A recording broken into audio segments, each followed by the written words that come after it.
I don't know if you've ever heard of a story of anyone who has been vetted before, because I know of a story of someone who has been vetted, who is a Kenyan before they got their passport. And the questions they ask you is, where are you from? Can you speak your ethnic language? Oh, hello and welcome to the Uncut with X. This is another episode of the Uncut with X. So if you're new here, welcome to the channel. We mostly talk about politics here on the channel, where I give my honest, raw, uncensored, and unapologetic opinion about political matters. So make sure you like, subscribe, drop down a comment down below. So today I'm going to talk about Ruto's Northeastern tour. And before we go to that, Ruto has been going to these tours, of which people speculate that the places he's visiting, these places is where he's going to get his votes mostly. So he started with the Western tour, which was about a few weeks ago. Then currently he's on his Northeastern tour, and without saying, he's probably going to Coast next, because these were the regions which belong to Raila Amolo Odinga. If you're careful to look at the regions, these are the regions which were blue in the previous elections. When I say blue, I mean Azimio blue.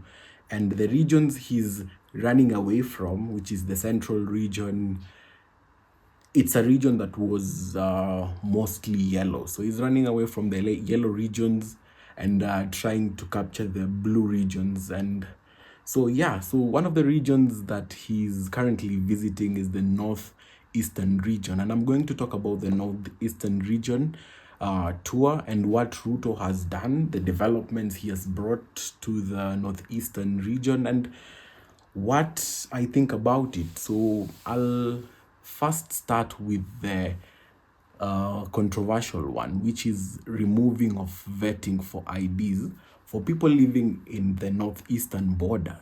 So what I think about that, because I've done a short video about this already, and it's on my TikTok. If you follow me on TikTok, I've done a short video on this, but I'll just expound it further because this is more of a long format podcast.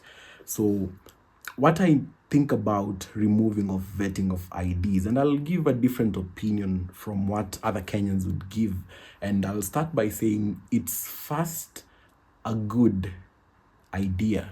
And this is why I think it's a good idea. It's because for a long time there are certain ethnic communities that haven't been given that priority when it comes to IDs. So you'll find coastal tribes that haven't been given IDs till date. You'll find tribes like the Nubia tribe, which struggle to get IDs till date because of that discrimination that has been there. So removing vetting might help in certain scenarios where these individuals are Kenyans. These individuals are born of Kenyan parents. They are born in Kenya and they're not receiving IDs for various reasons. So this will help those communities, because most coastal communities haven't been receiving IDs, which means they can't own land, they can't have title deeds. So the problem goes on and on and on. But my opinions differ when it comes to the northeastern border, to be specific, because this is not any other ordinary border. This is not like the Busia border. It's not like the Namanga border. This is the northeastern border. And when we look at the northeastern border, it borders Somalia. I don't need to explain a lot about Somalia. We know what's going on, and it has been happening for the longest time. Our military was there trying to fight the Al-Shabaab, which is a terrorist organization which has done active attacks on Kenyan land. So what we're trying to do is we're trying to remove vetting on that critical area of Northeastern. And this is not supposed to anger anyone, because I know this whole scenario might be easily politicized, and the people of the Somali Kenyans might be told that people are trying to, be tribal and say that Somalis can't be Kenyans. But no. This is not for the Somali Kenyans. This is for the Somalis who are not Kenyans. What if removing the vetting allows more Somalis to come into Kenya? And we can't know who's who, because I'm pretty sure there are a couple of nice Somalis in the other side, but we can't know the good apples from the bad apples if we allow and make vetting easy.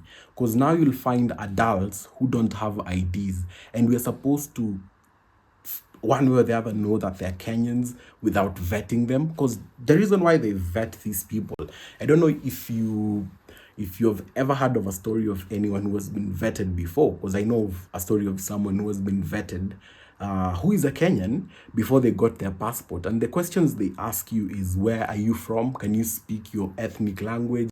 They try and trace back your originality from they try and trace back your originality to the point of where your village is. You know those village and sub location village that's written behind your ID. So they try and trace it back to that. It's not usually a discriminatory process. So the discriminatory process is where they don't give IDs to certain communities, and that happens in coastal region. I've given an example of a tribe that I know. That tribe is actively living in Nairobi, mostly the Kibra side. That's the Nubia tribe. They're also facing similar discrimination, and they're Kenyans. But that I don't agree with. But when it comes to the northeastern border, I completely agree that vetting should be done.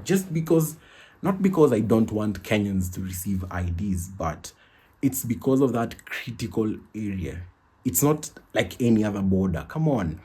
That's a very critical border that has a lot of things going on. So of late we had Trump. One of the first airstrikes that Trump did as president of the United States was an airstrike on Somali, claiming that there were ISIS organizing an attack on United States soil there. So these are the people we want to allow to come to Kenya. But the government is doing this for political reasons, of course. They're doing this so that they can get a lot of numbers on the northeastern side so that they can win an election. But what about the safety of the country if we remove vetting? How will we know an adult is a Kenyan or not if we don't vet them? If we don't ask them, where was your father born and where was his father born and where is your village in Kenya? If we don't go to the chiefs and ask them if they are Kenyans or not, what will happen then?